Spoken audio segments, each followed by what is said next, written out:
I hope you're all okay and all good. Welcome to another video. My name is George. For those of you who don't know, feel free to subscribe down below if you're not already. And this is a long overdue book haul. I'm sorry for my hair. I don't know what's happened. I went to a class this morning, had a shower, and it's just sort of dried funny. We're all going through trying times. This is just my trial. My trial is my hair. There are a lot of books in this book haul because I got sent some really lovely things, and also it turns out I've been accumulating books over the last 6 months since I last did a book haul, which isn't entirely surprising, I suppose, but there's quite a lot of books here. I think there's over 30 books, so I'm gonna get into it now because I don't want to waste anyone's time.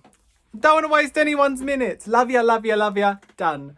Right, so we're going to start with the books that have been sent to me. So all of these are gifted. The first of these is Heartbreak Boys by Simon James Green. I've made it abundantly clear that I'm a huge fan of Simon James Green. Heartbreak Boys tells the story of Jack and Nate, two boys who have recently been dumped by their boyfriends. So both are feeling pretty darn heartbroken. Jack then ends up convincing Nate to let him come on holiday with him as they drive around the country in a camper van with Nate's family, and set up an Instagram with the intention of showing that they're completely over their exes and everything is great in their lives. So it's about social media and perception in that way. It is classic Simon James Green humor and funniness and all around loveliness. I absolutely adored it. You are laughing on one page and you are heartbroken on the next. It's so fantastic.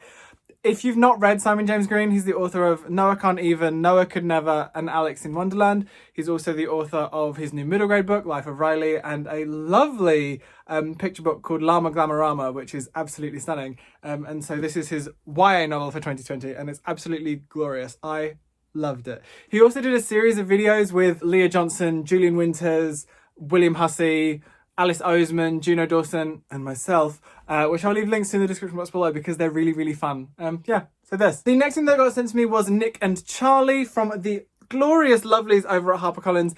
I'm a huge fan of Heartstopper by Alice Oseman, which is her graphic novel series, which is about Nick and Charlie. I read this many, many moons ago when it was just a little ebook that was available before Heartstopper even happened. And this is actually a new edition of it that has finally been published in paperback form. And it's got some illustrations in it, obviously in the style of Heartstopper. So if you're a fan of Heartstopper, this is definitely one for you. Also, I realise it's in my bag because it is my current read. I also have a copy of Loveless by Alice Oseman, which was also sent to me by HarperCollins. These little taggy things in it are because I'm doing a buddy read on this with Kathy, who I will leave a link to in the description box below, whose channel I absolutely adore. So yes, two lovely Alice Osemans for me this month, or in the last couple of months. Yeah. So this is her new YA, and this is a repackaging of a story that she'd written before with some brand new illustrations. So yes. The next book that got sent to me was Finn and Rye and Fireflies by Harry Cook. This was sent to me by Ink Road. They sent me an Instagram DM asking if I wanted to read this book, and I'd already heard wonderful things about it. So obviously I said yes. I'm yet to get around to reading this yet.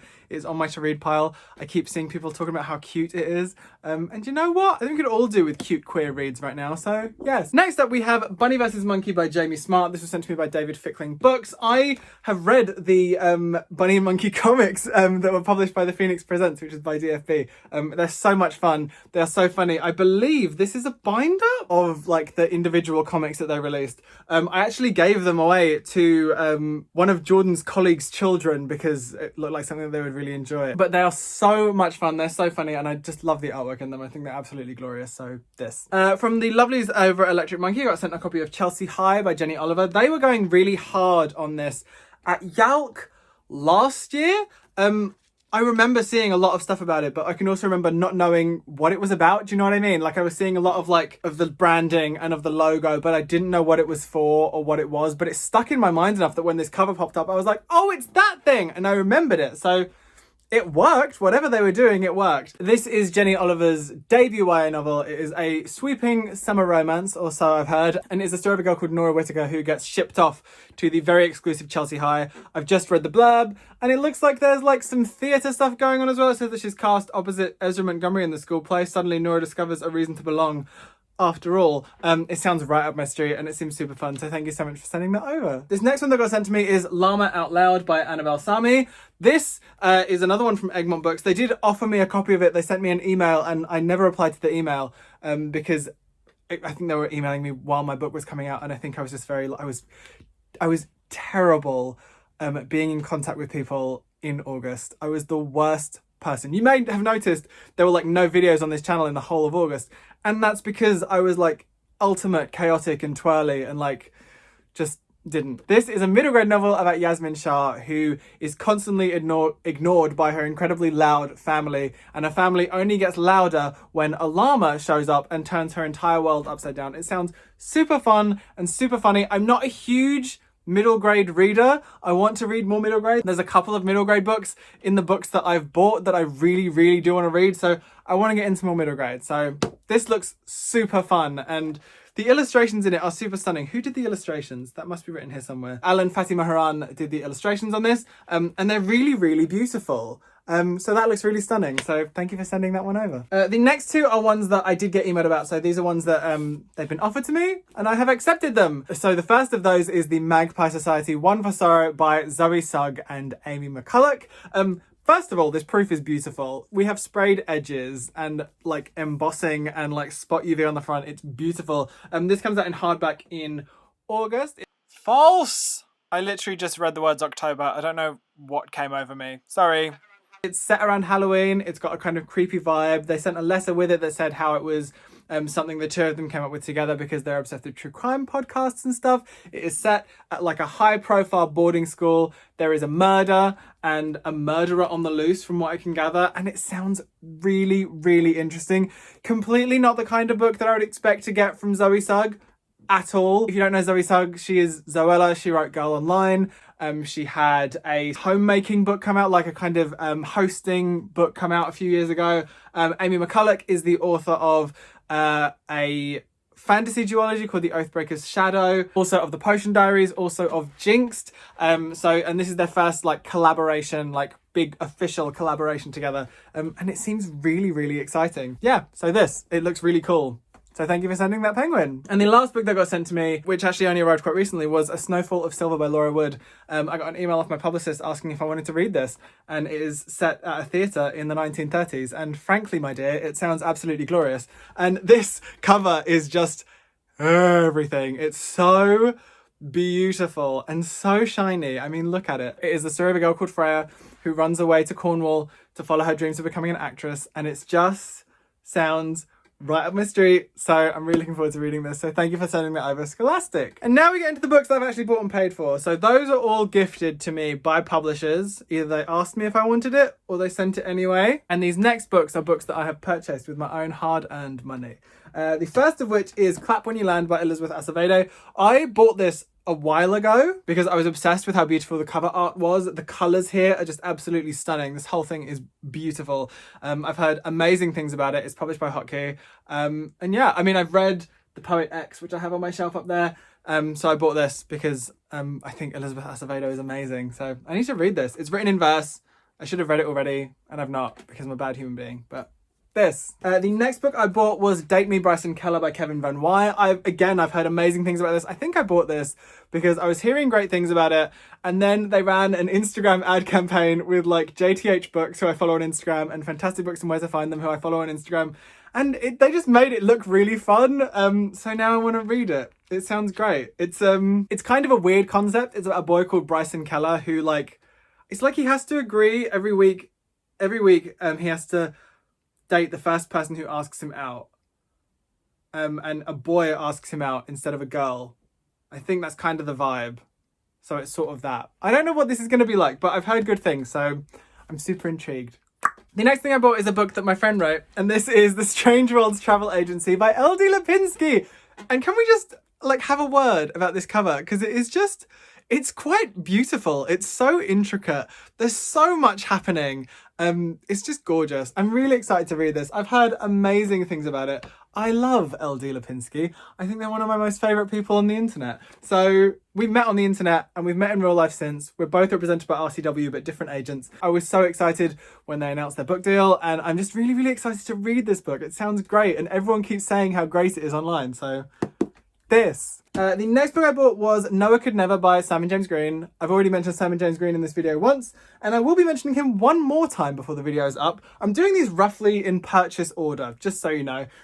This is the sequel to Noah Can't Even, which I absolutely loved. I read it earlier on this year, I think. So I'm excited to get into this sequel. Contemporary sequels don't happen as often as they should, I don't think. So I'm excited to read one. Because, I mean, I want to spend more time with Noah because I think he's a fantastic character. Oh, and also... No, I'm not going to say that. I was about to spoil something in Heartbreak Boys, but I'm not going to do it. But this is something I'm very, very excited to get into reading because I love Noah Can't Even. And then it means I'm probably going to run out of Simon James Green books. And then, like the rest of you, I'm just going to have to wait until they come out year on year. Life is hard sometimes. The next book that I bought was Every Little Piece of My Heart by Non Pratt. Everybody on this channel must know at this point that I love Non Pratt, and that a new Non Pratt book is an event in my heart.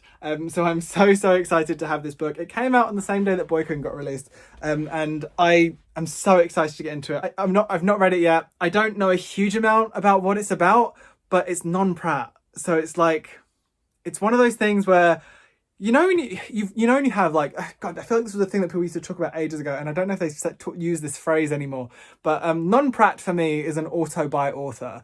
When Non Pratt has a book out, I buy it because I know I'm really going to love it. Like, Non Pratt is the author of Trouble, Remix, Truth or Dare, Second Best Friend, Unboxed, and Giant Days. Giant Days I've not read yet, but I'm very excited to read this. Oh, Non is also in Flawed, a collaborative 7-way YA novel that I helped edit at Pat Macmillan. But yes, I love Non, and I'm so excited for this.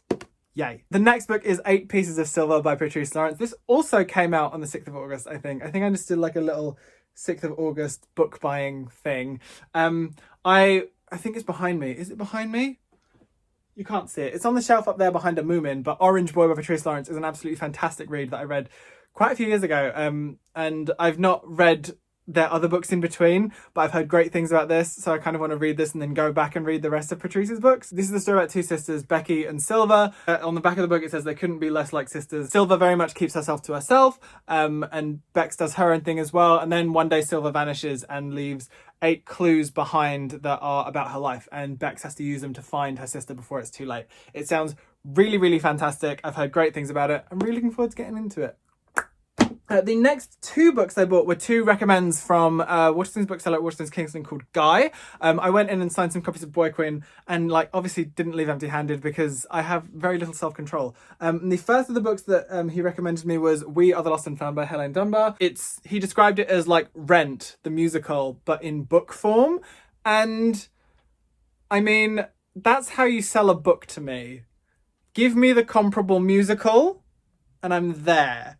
So this sounds right up my street. Even when I looked at the cover, I was like, oh my God, that looks like it could be like Rent or something. And it turns out it is like Rent. So I'm really looking forward to reading this. He's told me wonderful things about it. So this. And also the other book he recommended was The Times I Knew I Was Gay by Eleanor Cruz. This is a sort of graphic novel all about Eleanor Cruz's life. It's sort of a graphic memoir, I think is the sort of vibe that it is. And I think the comp that he gave it was sort of like a fun home sort of vibe, but like a bit less sad. So this, I'm very excited to read this. It sounds really fantastic, and I'm always up for a recommend from a bookseller. So he recommended me those 2, and my self-control is limited to non-existent. These were a couple more books that I bought from Waterstones in Kingston not too long after that. And the first of those is Life of Riley, Beginner's Luck by Simon James Green. Can you tell that I'm a fan? This is the first in his middle grade series, which, again, Guy, the bookseller, told me wonderful things about. So I'm really looking forward to getting into this. I'm going to have a little Simon James Green situation going on. Like I've already said, like, I'm going to end up having read all of the Simon James Green, and I'm not going to know. I'm going to have to wait for his next book. Fortunately, this is a lot of books to read in the meantime. The next book that I bought was Punching the Air by Evie Saboy and Yusuf Salam. This is a book written in verse that I think it was The Readable Life. Layla at The Readable Life on Instagram was saying how wonderful it is. And I saw it on the table in Waterstones and I thought, you know what? I'm going to buy this because there was already something else that I wanted to get on the buy and get on half price. And I've heard incredible things about it. I don't know huge amounts about what it's about. I seem to have gotten a few verse novels in here. I seem to be in a verse novel kind of place. Don't know why. But you'll see in a minute as well. But I'm really looking forward to reading this. Like I said, I've heard really good things about it. And yeah, this. And the book that I bought alongside that is The Bridge by Bill Koenigsberg. Bill Koenigsberg is the author of Openly Straight, Honestly Ben, The Porcupine of Truth, and The Music of What Happens. This is his first book to actually get published by a UK publisher. Scholastic has picked this up, Scholastic UK, for UK publication. It is about two people who meet on a bridge, and they're both going to jump off. And it shows like 4 different combinations of them jumping off, not jumping off, one going, the other going. And I'm excited to read it. I'm intrigued to read it. Here's a name drop for you. I went to see Be More Chill in February with David Levithan, who edited this, I believe, or works for Scholastic in the US, and he was telling me about it and how brilliant it is. I'm already a fan of Bill Koenigsberg. I already knew I was going to buy it. I didn't know I was going to be able to buy it in a UK paperback format. What a wild time. Finally, Bill is published over here by a UK publisher. I've been saying it needs to happen for years. That is a big pile of books. The next 2 books I bought are books by my lovely friend Victoria Walters, who I talk about a lot on this channel. She is the author of the Glendale Hall series, and I realised that I had not bought the physical paperback of New Beginnings at Glendale Hall and Hopeful Hearts at Glendale Hall. This came out recently. This came out earlier on this year. These are books 2 and 3 in the Glendale Hall series. If you've not read them, they're very like cosy Scottish step romances set at Glendale Hall. Coming Home to Glendale Hall is absolutely lovely. So if you're into sort of like cozy romantic fiction, this is kind of definitely your area. So get into it. Oh my god, are these gonna fall? These better not fall. The next book that I bought is by Michael Lee Richardson, which is You Can't Love Yourself, which is a series of poems kind of based off of Mother Rue. And it is quite possibly the funniest thing I've ever read in my life. I was sat up at like midnight cackling to myself. It's so funny. Like it's just one of those things where if you watch RuPaul, you'll get all the references, and it's just so hilarious. I loved it. I loved it an awful lot. And also the illustration of this at the front, there's lots of illustrations inside, and also this illustration on the back, which if you know, you know. Yeah, it's brilliant. It's absolutely amazing, and I love it. The next 2 books, one is a book, one is a guidebook. Jordan and I went to Bletchley Park last week. We took a little trip. We went to Alton Towers, we went to Bakewell, we went to Bletchley Park. There are vlogs on the way. And I was so fascinated by Bletchley Park. For those of you who don't know, Bletchley Park is a place in Milton Keynes where the code breakers used to live and work and essentially like figure out what the Germans were saying during the Second World War over like their Enigma systems and stuff. I've explained it really badly, but it's really, really fascinating. Even if you're not at all interested in history or world wars, which actually I'm really not, but this really, I thought it was so fascinating. It was so interesting. It's the place where, like, you may know the film The Imitation Game and things about Alan Turing. This is where he did all of his work. The place itself is about so much more than Alan Turing. It's amazing. And while I was there, I bought myself the souvenir guidebook because I wanted to buy it while I was there, because it tells you a lot of details about all the places that we got to walk through and got to look at. And also I bought myself a copy of The Secret Life of Bletchley Park by Sinclair Mackay, which is the World War II code-breaking centre and the men and women who worked there. I found the whole place fascinating. I'm not a big history buff, so I didn't want to buy like a big serious looking history book. This looks sort of more like creative non-fiction, which feels like it's more my vibe. So I'm really looking forward to getting into this and learning more about it. It's such a fascinating place and a fascinating thing that happened in history. So that too. And the last thing that I bought yesterday while I was out with Jordan. I bought this from Waterstones in Windsor, and this is a copy of Here is the Beehive by Sarah Crossan. I'm a huge fan of Sarah Crossan. As you can see here, there is Moonrise, there is Toffee. On a shelf up there is a hardback of one, and also a copy of We Come Apart, her novel with, her verse novel with Brian Connigan? Brian Connigan? I think it's Brian Connigan. Oh, yes, Brian Connigan. It's right there. See, my shelves have moved recently. This is Sarah Crossan's first novel for grown-ups. It's also written in verse. It is about a woman who is having an affair with a man, and the man dies, and it's how on earth is she going to grieve for this man who she was in a secret relationship with, which is just like such a fun concept and so completely wild. And I'm really looking forward to reading it. As I've already mentioned, I'm a big fan of Sarah Crossan, so I imagine I'm going to really, really love this. And also this cover is just, oh, so beautiful. So this also, please know that this is like 6 months of book hauling. I feel the need to justify it all of a sudden. Oh, the Sarah Crossan thing was like for my birthday. It was my birthday last week. So like that was like my birthday present to myself. Yes, these are like, this is 6 months of book hauling. And I have had a recent clear out and gotten rid of a ton of books. So this is me just like restocking my own shelves, I guess. So let's do the thing that we do. Oh my God, I can't even get them all in frame. So these are all the books that I've acquired since March. So that's like, this is like 6 months worth of books. Oh my God, oh my God, oh my God. Yes. I'm going to finish this video before I drop them. That is the end of this video. I hope you enjoyed that. If you did, don't forget to put a thumb on it and subscribe down below if you want to see more. These are wobbling so much. I love each and every one of your faces, and I'll speak to you as soon as I possibly can. If you made it this far in the video, please leave the book stack emoji down below. Thank you so much for watching. Bye.